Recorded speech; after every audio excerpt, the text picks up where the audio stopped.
I believe there's a lot of people who were not registered that did vote, but I think after all, do you have any evidence of those things? I don't have anything. I mean, I have as much evidence as all the other people here. Which is none? Yeah. Oh my God. Finding a Trump supporter honest enough to admit they have no real evidence to back up his lies about the 2020 election is an extremely rare sight, especially given what we're used to hearing from these clowns. I still say he won the last time. He got more votes than he did before. And according to what I hear, obviously I don't know all this, he had enough votes to win. I mean, in the middle of the night, Biden picks up a lot of votes. Does that make sense? Well, how about the Trump tickets that they found in the ditch? I mean, there was a lot of stuff here and there. I'm sure, I don't know how big it was, but it was there. 60 courts said, or 59 courts said, we looked into this, or we're not even going to look into it because there's not enough evidence. But if it happens this time, you'll... It is what it is, brother. It is what it is. We'll take it as it comes. Translation, I don't believe anything you, the court system, and mountains of evidence are saying. But let's just agree to disagree and move on. The efficacy and the facts of a free and fair election are not something to just agree to disagree about, because it feeds into the inflammatory and charged rhetoric Trump and his base are accustomed to using. Tone down the rhetoric. See, that's the one, that's a hard sell. That's a hard sell? Yeah. Why is it hard? Turn up the rhetoric. Would you rather just tone down the rhetoric? You don't want to tone down the rhetoric? Oh, okay. I want to lock up Kamala and a tone down the rhetoric. Really? Yeah. You want to lock up Kamala and tone down the rhetoric sign? Yes. Okay, so tone down the rhetoric. Okay. But then what were you saying about Kamala? She's committed treason against our country. Okay, there you have it. Case in point, if this skit from The Good Liar shows anything about the MAGA movement, is that they don't view their own rhetoric, beliefs, and policy positions as violent, hurtful, and damaging to anyone outside of the MAGA cult. It starts with their leader and trickles down from there, becoming normalized and encouraged in the process. They're terrorists. They're terrorists. They're terrorists at the highest level. We have some of the greatest terrorists in the world in our country right now. We have no idea where they are. They make our criminals look like babies. These are stone-cold killers. They'll walk into your kitchen, they'll cut your throat. Oh, there's a fly. Oh, I wonder where the fly came from. See, 2 years ago, I wouldn't have had a fly up here. You're changing rapidly, but we can't take it any longer.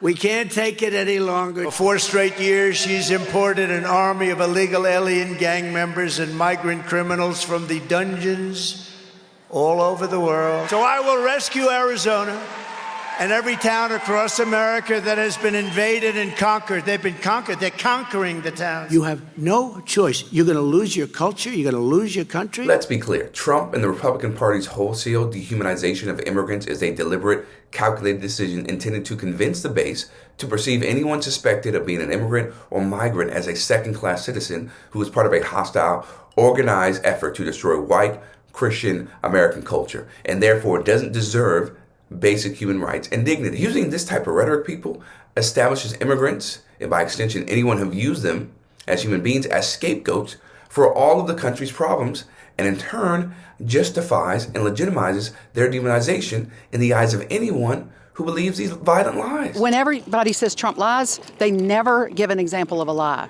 Does he exaggerate sometimes? Absolutely. That's what he does. He speaks in superlatives. Well, let's talk about there's a difference between lies and superlatives. Let's talk about then, one of the recent chats about cats and dogs in Springfield, Ohio, right? Yeah. What do you love about it? The memes and the songs that came out of it are hilarious. I haven't belly laughed that hard, tears streaming down my face until I heard some of these songs. But again, it's not true, according to the people in Springfield. And what? It doesn't matter whether it's true. It is just how the American people can take what somebody's trying to do to manipulate their emotions and turn it into something funny. Nobody really cares whether they're eating the dogs and the cats except the owners of the dogs and the cats in the area. What we do care about is unfettered illegal immigration coming across our border with people who can't speak our language, do not know our laws, do not care to assimilate. That's what we care about. So do we make jokes out of it? Yes. But it's about the illegals. But you went from saying Trump doesn't lie to when he brought up at a presidential debate, which is when a lot of people are making their decisions about who to vote for, people who are not already committed. He made up a story and he said, well, you don't care if that's true or not. You don't know that he made that up. Well, the people there are people who have said they have seen it. And we do know, even in Venezuela, when they went full socialism, people were having to eat their pets. Well, right. They went. I don't think we're on the brink of Venezuela here. But well, I think we might be headed that way if people aren't careful. When you look to the government to be the solution to your problems, you are on that slippery slope. The former president has said, and said it at the debate, that in Springfield, Ohio, immigrants are eating cats and dogs. That's been disproven and debunked. How do you feel about that? Honestly, I don't like it. That's not what us Americans do. That's not how we live. We fish and stuff like that. We hunt for our food. As American, that's what we used to do. If you really need to eat food, there's homeless shelters if you want better food, like PB&J's, applesauce, stuff like that. But don't be eating our pets. I have a dog myself. I could never see someone eating him just because I care for him. He's like my brother, so. Yeah, I understand. I'm a dog owner, but it's not happening. So are you ready to just say, let's not talk about that anymore? Honestly, I mean, I would rather Trump talk about it because it is something we need to like stand for and say, hey, we need to address this. Even if it's not happening? Yeah, honestly. So in the Haitian culture, they do actually sacrifice the cats and dogs as animals. They'll grind their bones up and then they'll eat them.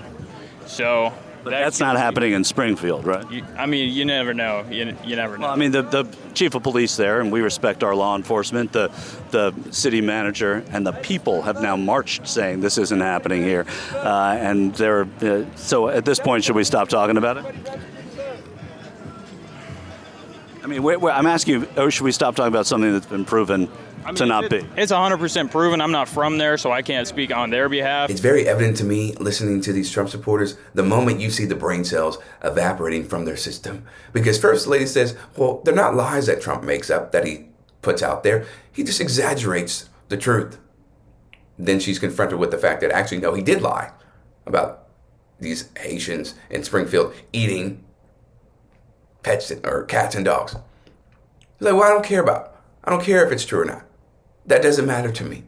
Then you got the other guy speaking as if it's a crisis. Yeah, we should be hunting for our fish, yada, yada, but we should not be eating pets. I have a dog. It's like a brother to me. Again, he's confronted with, or faced with the fact that actually that's not true. So we shouldn't be talking about it. He's like, no, we should still be talking about it. It's important. It's so crazy to me that you can be this swept up by right-wing politics and rhetoric. You don't have any agency. You don't have any self-awareness.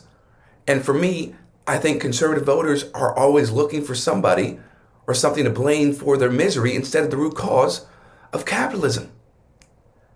And again, it's much easier to point the finger at a group or ideology as opposed to doing some self-reflection and challenging the entire system that we live in with American capitalism. Okay? And we know who was the original capital in American capitalism. Black people, okay? Enslaved Africans. My ancestors. And so it's much harder, and you actually grow more when you look at why you're in the state that you're in, as opposed to just lazily putting blame on a group of people who do not subscribe to your beliefs. And they don't really have any type of impact on your life being positive or negative, or in this case, being negative. These are irrational people who do not have any type of self-reflection or desire to be highly intelligent. No, we're just going, whatever Trump says, that's it. No questions asked. For Rebel HQ, I'm Chris Williamson. We'll see you next time.